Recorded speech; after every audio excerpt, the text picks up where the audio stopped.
Bonjour à tous, bonjour Céleste. Aujourd'hui, on est très heureuse de te recevoir au micro du Job Show pour un nouveau métier. Donc c'est un métier, vous allez le découvrir, qui n'existait pas il y a 10 ans et qui est aujourd'hui devenu incontournable, dont on ne peut pas se passer dans les boîtes. Donc dans toutes les boîtes, aussi bien en tech qu'en cosmétique. Donc Céleste, comment vas-tu ? Ça va, merci et vous ? Ça va très bien, merci beaucoup. Merci. Et donc sans plus attendre, est-ce que tu peux te présenter s'il te plaît ? Tout à fait. Alors moi c'est Céleste, j'ai 25 ans et j'ai rejoint le groupe Clarins il y a 4 ans, après mes 5 ans d'études à l'ISCOM, en tant que chef de projet social media et production de contenu. Génial. Voilà, je pense que ça va plaire à beaucoup de gens. Voilà le métier dont on parlait et dont on n'avait pas encore sur le Job Show. Est-ce que du coup tu peux nous parler un peu de ton parcours d'études à l'ISCOM du coup en 5 ans ? Ouais, alors moi j'ai enchaîné mes 3 ans de bachelor et mes 2 ans de master. J'ai fait un master en communication globale. Et donc ce qui était hyper intéressant à l'ISCOM, c'est qu'on avait une expérience professionnelle tous les ans. C'est vrai, c'est ça qui est ouf pour le coup. Ouais, donc ça m'a vraiment beaucoup formée au monde de l'entreprise. Et donc j'ai eu la chance de faire un stage en M1 chez Clarins de 6 mois en tant que assistante chef de projet social media. Après, j'ai fait 1 an d'alternance, pareil, sur le même poste. Ensuite, j'ai eu la chance ma boss est partie en congé maternité. Donc, j'ai pu la remplacer pendant 6 mois en tant que responsable social media chez Clarins. Le bon moment. Exactement. Il faut être au bon endroit au bon moment. Ouais, vraiment. Et ensuite, j'ai converti en CDI. Donc là, ça fait 2 ans que je suis en CDI. J'ai fait 1 an où j'ai fait du média. Donc de la télé, de la presse, du digital, de l'affichage. Et là, j'ai rebasculé sur les réseaux sociaux et la prod de contenu qui s'est vraiment beaucoup intensifiée. Et voilà, j'adore. Donc Clarins, c'est ta maison. Ouais. Elle a plus de secrets pour toi. Mais si on peut revenir un tout petit peu sur tes études, donc à l'ISCOM, quand tu parles d'un master en communication globale, qu'est-ce que tu as un peu comme cours qui est intéressant, même pour ce que tu fais aujourd'hui, et qui t'a plu ? Alors, c'était il y a 5 ans mes études, mais si j'essaye de me rappeler un peu, il y avait des cours hyper intéressants, comme par exemple l'utilisation de Photoshop, Premiere Pro. Ça, c'était vraiment trop bien. Il y avait aussi des cours un peu plus théoriques sur genre planeur stratégique, marketing, communication, des trucs vraiment assez globaux. Après, il y avait aussi des cours, je me rappelle, sur les trends et comment les marques les utilisent, les marques de luxe les utilisent en ce moment, comment est-ce qu'elles en prennent part. Voilà. Mais ce qui est bien avec l'ISCOM, c'est que moi je suis à l'ISCOM en master, c'est une école qui est pratique. T'apprends du concret, tu vois, t'es pas dans des cours vraiment très théoriques comme tu peux avoir à la fac. Et ça, je pense que je pourrais le conseiller pour peut-être des masters pour les gens qui ont fait d'abord une licence à la fac. Un master dans une école de com, c'est vraiment pratique. Tu fais des stages, t'as des trucs concrets et même tes cours. Tu comprends ce que t'apprends, tu vois. T'as vraiment des exemples concrets de boîtes, comme tu disais, tu vois. Ouais, donc, non, c'était trop intéressant. Ouais, donc c'est trop cool, c'est une bonne école. Études. Ouais, c'est cool. Et pourquoi Clarins, du coup ? C'est un groupe qui t'a attiré depuis le début ? Non, pas du tout. Okay. Mais même la cosmétique, genre ça me parlait pas trop. Ouais. Et moi, du coup, je devais trouver mon premier stage à la suite du premier Covid. Donc ça a été une galère monstrueuse pour trouver un stage. J'ai mis 4 mois à trouver mon stage, 4-5 mois à trouver mon stage. Et je suis tombée dessus par hasard et la fiche de poste fermait le lendemain. Donc j'ai vraiment postulé la dernière. On m'a appelé le lendemain et j'ai eu le job le surlendemain. Donc, c'est ouf que tout ça se soit enchaîné aussi vite. Mais du coup, c'était compliqué pour l'intégration et tout parce que je suis arrivée, j'étais en télétravail, je connaissais personne, il y avait les masques et tout. Donc c'était une intégration un peu compliquée. Mais donc pourquoi Clarins ? Juste j'ai vu la fiche de poste sur Indeed. Et genre j'ai postulé complètement par hasard. Et finalement 4 ans et demi après je suis toujours là quoi. Ouais, c'est fou. Ouais. Et donc maintenant quelles sont un peu tes missions globales ? C'est quoi en fait concrètement ton métier ? Ouais. Alors moi j'ai 2 grosses parties de métier. J'ai le social media en premier. Donc c'est tout ce qui est animation éditoriale, planning stratégique, modération, répondre aux commentaires et tout. On a une agence qui nous aide là-dessus et tout. On a du posting aussi, juste choisir les assets. Donc un asset c'est une vidéo ou une photo. Faire les captions, faire les reporting aussi, faire les bilans, savoir si ton asset il a fonctionné ou pas. Les KPIs. Exactement, ouais. Comment t'atteins tes KPIs. Donc c'est tout ce qu'on va voir sur les réseaux sociaux du groupe Clarins. Ouais. Ok. Donc ça, c'est ma première partie social media. Alors aujourd'hui, je suis un peu moins dessus parce que j'ai la chance d'avoir 2 alternantes que je manage et du coup qui font ça, enfin qui s'occupent un peu de ça. Et moi, du coup, ma grosse partie que j'ai repris, qui n'existait pas il y a 4 ans, c'est la production de contenu. Donc, C'est ouf, ça. en fait, chez Clarins, on a des innovations soins et maquillage tous les ans. Donc, on a plus ou moins plusieurs produits. Là, par exemple, on a pas mal d'innovations teint, donc en maquillage, et on a quelques innovations soins cette année. Et donc, en gros, moi, je suis dans l'équipe communication qui est rattachée à l'équipe marketing du marché français. Donc, moi, je travaille pas pour le global, je travaille pour un marché, donc pour la filiale France. Et donc, cette partie production de contenu, ça va être comment parler de ton innovation au mieux pour la vendre au mieux. Donc, il faut faire rêver grâce à l'image. En vrai, c'est de l'image. Ouf. Et donc, ça passe c'est du shooting. Donc, c'est avec des mannequins ou de l'influence. Ça dépend. Moi, je travaille pas en influence, mais je suis amenée à côtoyer des influenceuses pour les shootings. Et donc, c'est tout le brainstorming et comment c'est quoi, en fait, du coup, du début à la fin, un projet, par exemple? Alors là, par exemple, donc mon projet le plus récent, c'est la sortie d'une crème teintée.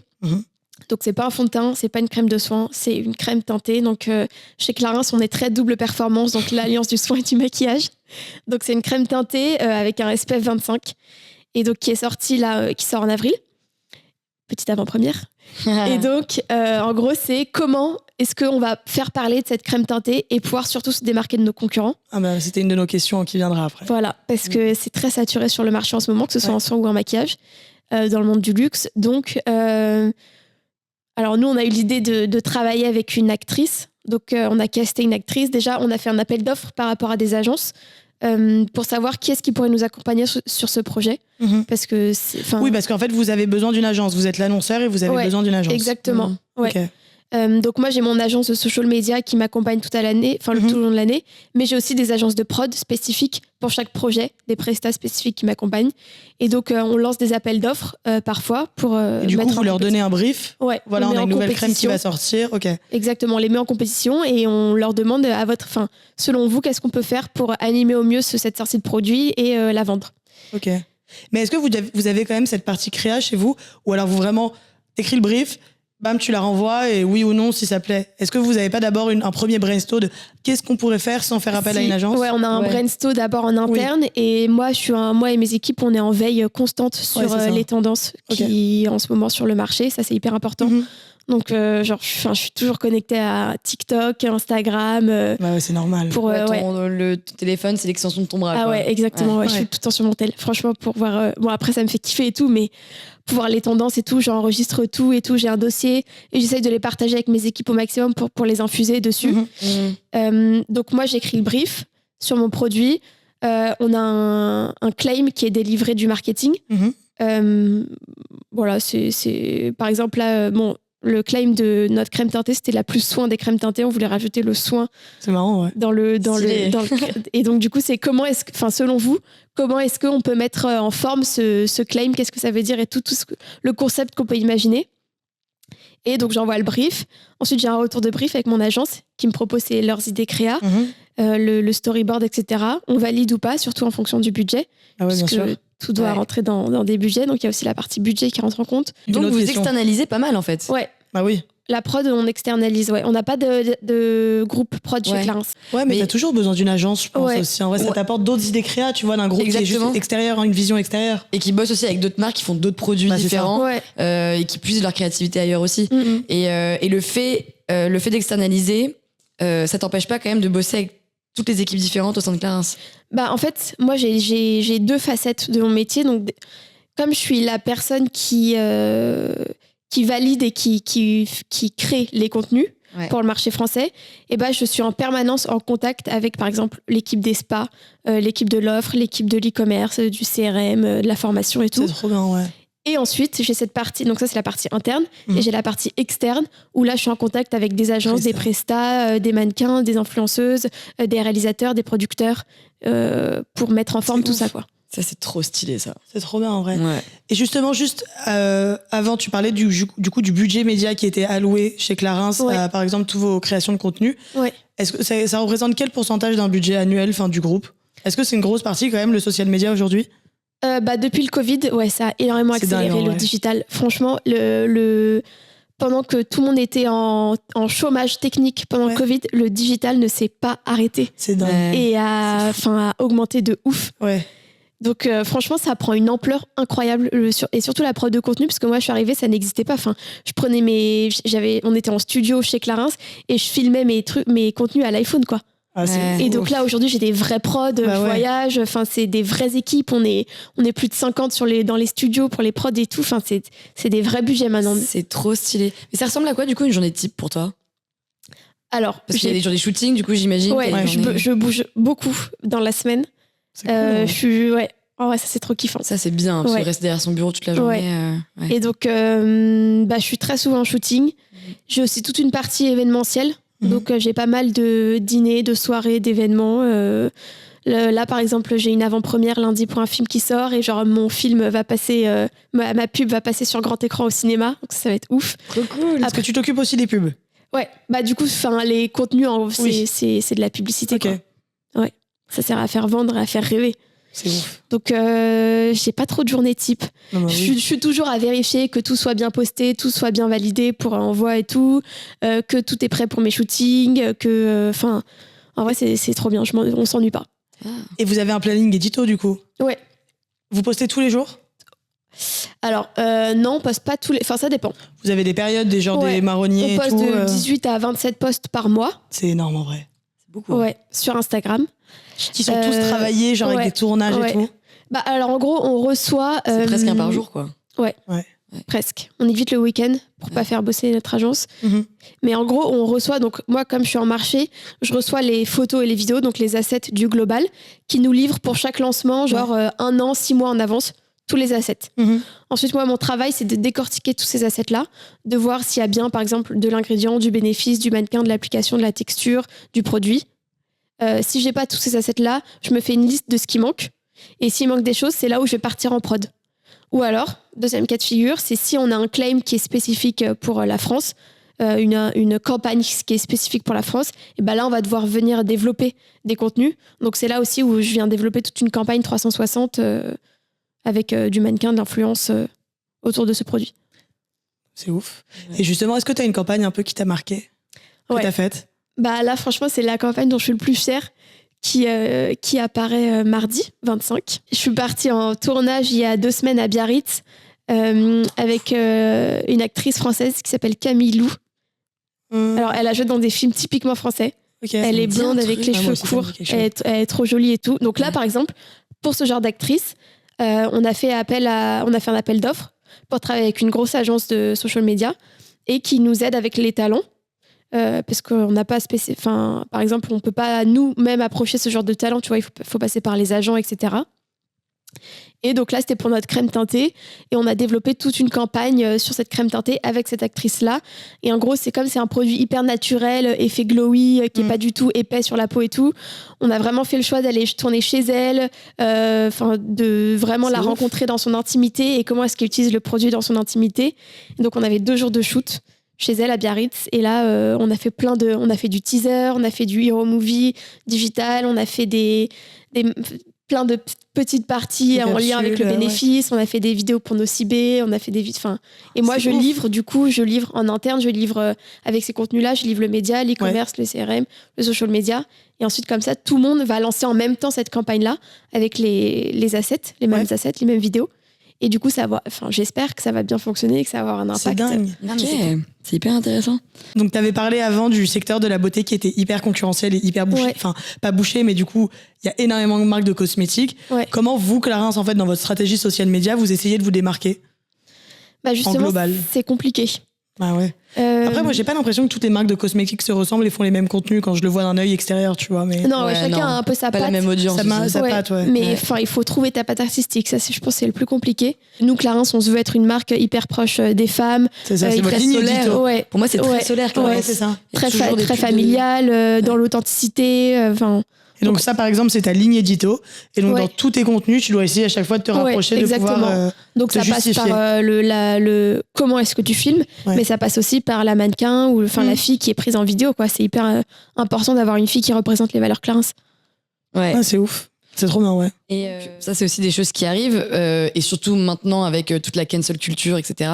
Mais parfois, on parle de bad buzz pour les entreprises et notamment les publicités. Je sais que Balenciaga, ils en avaient une récemment. Enfin bon, bref, il y a plein de marques qui ont déjà eu des problèmes de bad buzz. Je sais pas si Clarins en a déjà eu, mais en cas de bad buzz ou d'un seul coup, je sais pas, il y a eu des mots qui ont été mal interprétés ou mal dits sur les réseaux. Comment est-ce que vous gérez ce genre de crise ? Alors, sur les réseaux sociaux. Ouais, sur les réseaux sociaux. Déjà, on fait hyper attention dans tout ce qui est prod de contenu à avoir, c'est bête, mais avoir une mannequin caucasienne, une mannequin noire. C'est sûr. Il faut de l'inclusivité. Il faut de l'inclusivité. Ouais. Et aussi, on a des guidelines qui sont fournis par la marque, donc par le global, pour anticiper justement s'il y a des problèmes comme ça. C'est très utilisé pour la modération. En fait, c'est des guidelines avec des questions types qui peut y avoir un peu compliquées. Et des réponses types qu'on donne à chaque fois. On ne peut pas déroger à cette réponse-là, c'est toujours la même. Tous les marchés, c'est les mêmes. Et comme ça, tout le monde parle d'une seule et même voix. Et ça peut être, par exemple, sur les ingrédients. Parfois, il peut y avoir des questions un peu compliquées sur les ingrédients, le sourcing de nos produits, pourquoi avoir utilisé ce type de personnes. On a souvent, par exemple, quand on promeut, par exemple, un produit anti-âge, généralement, les gens, dans leur test, anti-âge, c'est à partir de 40-50 ans. Alors que non, de l'anti-âge, tu l'appliques dès tes 25 ans, tu vois, c'est un truc qui se fait en anticipation. Donc ça aussi, c'est... Mais ça c'est juste de l'éducation, en vrai, sur la skincare, sur la cosmétique. Donc, dans l'approche qu'on a pour ce genre de réponse, c'est très bienveillant, très éducationnel sur non, vous savez, c'est pas parce que les rides ne sont pas visibles que vous ne pouvez pas mettre de crème anti-âge. Ouais, donc vous avez quand même des guidelines qui sont faits du global. Franchement, on a un book. Et donc vous êtes beaucoup sur la modération. Donc la modération, genre pour ceux qui nous écoutent, c'est de répondre à des commentaires. C'est vraiment de faire vivre sa page. Je te pose un commentaire, Clarins va me répondre. Et donc ça, c'est hyper important pour une marque de répondre à sa communauté, tu vois. Je pense qu'il y en a plein qui doivent laisser le... Ouais, non, nous, c'est hyper important. On a une community manager qui est dédiée à ça. C'est dingue, là, tu viens de dire qu'il y avait une community manager qui était faite pour la modération. Toi, t'as un job qui n'existait pas forcément il y a 10 ans. Enfin, le secteur du média, du social, etc., genre, est en train vraiment de grimper. Et je pense qu'il va pas s'arrêter maintenant. Tu penses que c'est vraiment un secteur qui est hyper attractif aujourd'hui et que pour les jeunes qui nous écoutent, qui embauchent? Ouais. Franchement, et on a de la chance parce moi, j'ai un métier qui fait pas mal rêver quand même. Ouais, bien sûr. Donc, je pense... là, déjà, t'en parles, je suis genre, ok, peut-être que finalement, je veux bien une carrière à nouveau en entreprise. Mais du coup, parce que c'est hyper créatif et moi, c'est ce que j'adore. Et en plus, je fais jamais la même chose de mes journées. Donc ça, c'est hyper stimulant aussi. Ça, c'est trop cool. C'est trop bien. Moi qui déteste tout ce qui est très chiffres, matheux et tout, là, je peux m'exprimer à travers mes vidéos et tout. C'est hyper créa. Donc, c'est créa. Ouais. Faut être créa quand même. Non, mais... Après, tu peux être créa juste parce que tu es alerte sur les tendances qu'il y a et tu sais distinguer. Tu fais beaucoup de veille, comme tu le disais. Et aussi, notre agence social media nous aide vachement pour ça. Parce que du coup, tous les mois, on a des reportings sur les veilles, le changement d'algorithme Instagram qui n'arrête pas d'évoluer tout le temps. Aide-nous, s'il te plaît, parce que c'est la galère de l'algorithme. Tous les 4 matins, il y a un nouveau truc.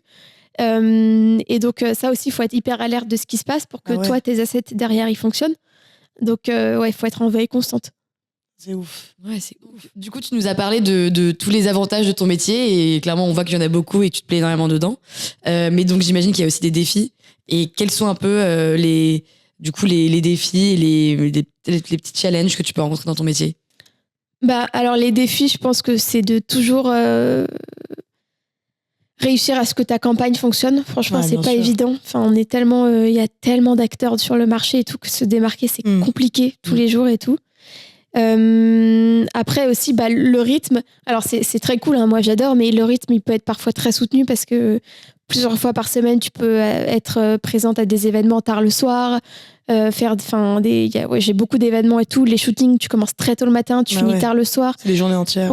Franchement ça prend beaucoup d'énergie les shootings, mais après c'est trop kiffant parce que moi j'adore et tout, mais ça peut être un avantage comme un inconvénient, tu vois, quand t'enchaînes beaucoup de semaines de shooting et tout, ça peut être vite fatigant, surtout que t'es toujours dans l'anticipation de tes projets puisque ça met, je dirais que ça met 3 mois à préparer bien correctement un projet. Donc quand t'es en train de finaliser ton shooting de ton projet, t'es déjà en train de réfléchir à enclencher le truc d'après, quoi. Donc t'es tout le temps en stimulation et tout.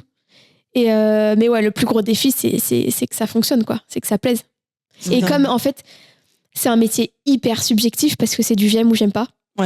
Donc tu peux pas plaire à tout le monde malheureusement et donc justement faut se baser sur des critères qui sont assez fiables, donc genre des KPIs que tu te poses en amont, l'audience que tu veux cibler, combien en reach tu veux avoir, commentaires, likes, ces choses-là qui sont, tu vois, hyper fiables. Ouais. Et après, malheureusement, ton contenu, il vit tout seul. Donc après, c'est du j'aime ou j'aime pas. Ouais. Hyper intéressant. Justement, quand on parle de métier, souvent, on peut parler de rémunération. Ouais. On doit parler justement de rémunération, c'est pas on peut.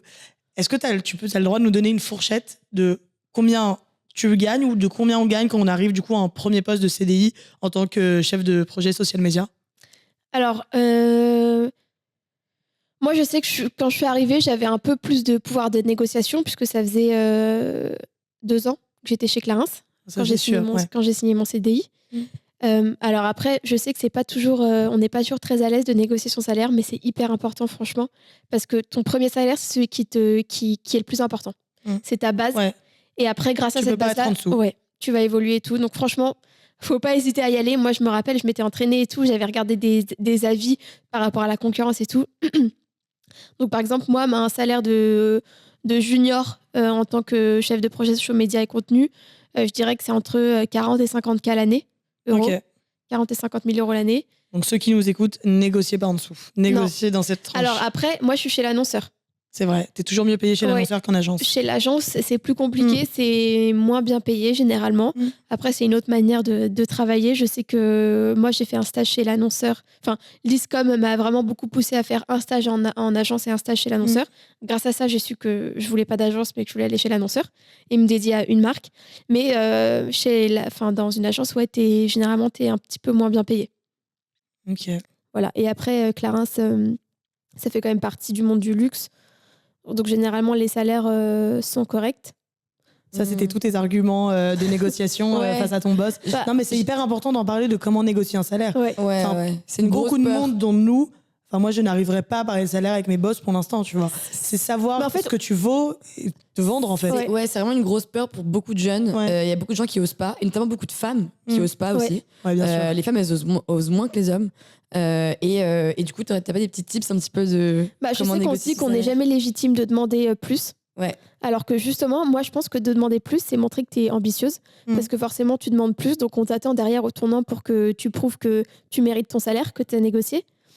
Donc, des petits tips. Alors, je pense que l'ancienneté, ça joue beaucoup. Dire que tu t'es renseigné sur la concurrence avec tes copines, qui font un peu le même métier que toi et tout. Qu'est-ce que tu vois aujourd'hui? Et que, aussi, un truc con, mais qui marche, c'est que tu peux leur dire que tu as vu des posts qui t'intéressaient chez la concurrence. Ah oui, ça c'est qui tout double. Voilà. C'est courageux ça. Et que malheureusement, aujourd'hui, je suis désolée, mais la vie est devenue chère. Voilà, juste il faut mériter son salaire, quoi. Donc, et au pire, franchement, si vous y arrivez pas, vous prenez un non et c'est pas grave. Tous les ans, après, vous avez des augmentations. Ça aussi, du coup, tous les ans, il faut renégocier son augmentation. Quel stress, trop de négociations. Donc, mais après, généralement, tes boss, ils te demandent est-ce que tu veux être augmenté cette année? Je connais très peu de personnes qui disent non. Donc, tu dis oui et ils savent très bien pourquoi. Et puisqu'ils t'ont accompagné tout le long de l'année, ils ont vu tes projets et tout ton investissement. Donc voilà, je pense que la plus grosse négo, c'est ton premier salaire. C'est vrai. Après, ça découle. Et surtout, tu fais des gaps quand tu changes de métier, de boîte, pardon. Quand tu changes de boîte, tu fais des gaps énormes. Ah ok, je sais pas. Ouais. Donc, Ok. Mais justement, en parlant de changement de boîte, où est-ce que toi, tu te vois dans 5 ans? Est-ce que tu vas continuer justement chez Clarins et notamment dans le social media? Parce que c'est quand même le monde des réseaux sociaux qui a tellement... Je pense que c'est l'un des domaines qui a le plus évolué dans les 10 dernières années et qui va sûrement encore évoluer sur les 10 prochaines années.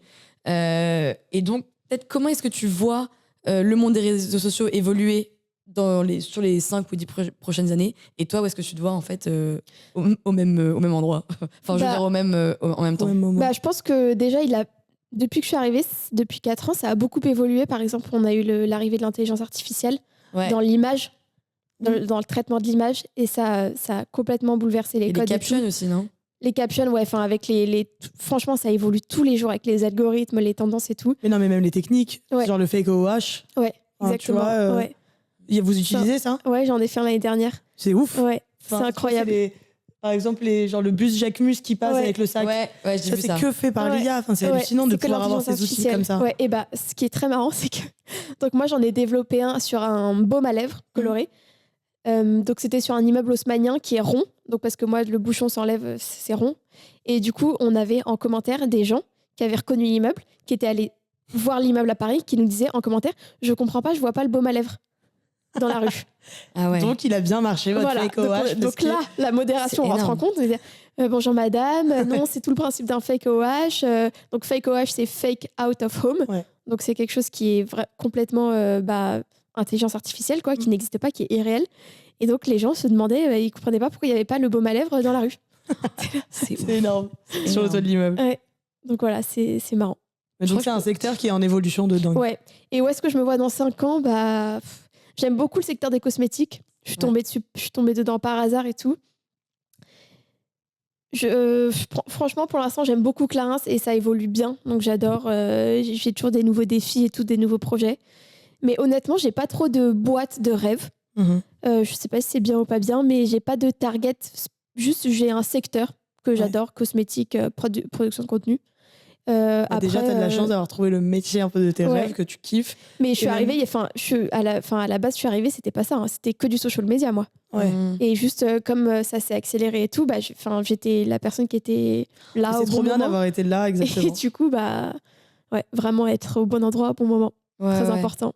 Et c'est ce qu'on disait tout à l'heure en off, mais c'est tellement vrai. En fait, ton parcours devrait être le parcours classique de avoir un stage, puis un CDI, puis alternance, CDI, etc.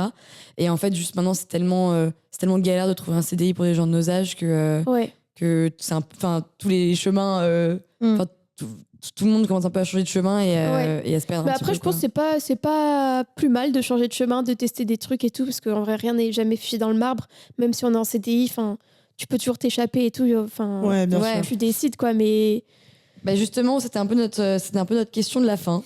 Avec India, à chaque fois, on pose cette question. Est-ce que tu as des conseils à donner pour les jeunes qui aimeraient bien se lancer dans le social media ou même dans le domaine du cosmétique ou même dans la production de contenu de social media? Exactement. Je dirais, il faut être hyper curieux, à l'air de ce qui se passe autour de toi, que t'aimes ou t'aimes pas. Enfin, c'est des trucs cons, mais allez au ciné, sortez, franchement. En plus, nous, on habite à Paris et tout, on a de la chance d'être dans une ville qui est hyper culturelle et tout. Donc, sortez, allez faire des expos. Enfin, il faut vraiment se cultiver, c'est hyper important. Nourrir sa créativité. Ouais, franchement, c'est hyper important. Faut être assez ouvert d'esprit aussi, comme c'est un métier qui est très subjectif. C'est pas parce que toi, t'aimes pas que tes équipes ne vont pas kiffer. Bien sûr. Donc ça, c'est hyper important. Ne pas avoir peur de donner son point de vue, son ressenti, parce que c'est pas facile pour tout le monde. Non, c'est pas facile. Hein. Franchement, moi au début, j'avais du mal et tout, mais maintenant, avec la confiance et tout et les années, je pense que c'est hyper important de donner son point de vue et ce que tu penses. C'est ça qui fait avancer les projets aujourd'hui et d'arriver à la finalité. Franchement, c'est les avis de tout le monde qui compte. Et aussi, juste ne pas avoir peur de dire ce qu'on pense, d'assumer. Voilà. Franchement, il faut se lancer. C'est ouf. C'est trop bien.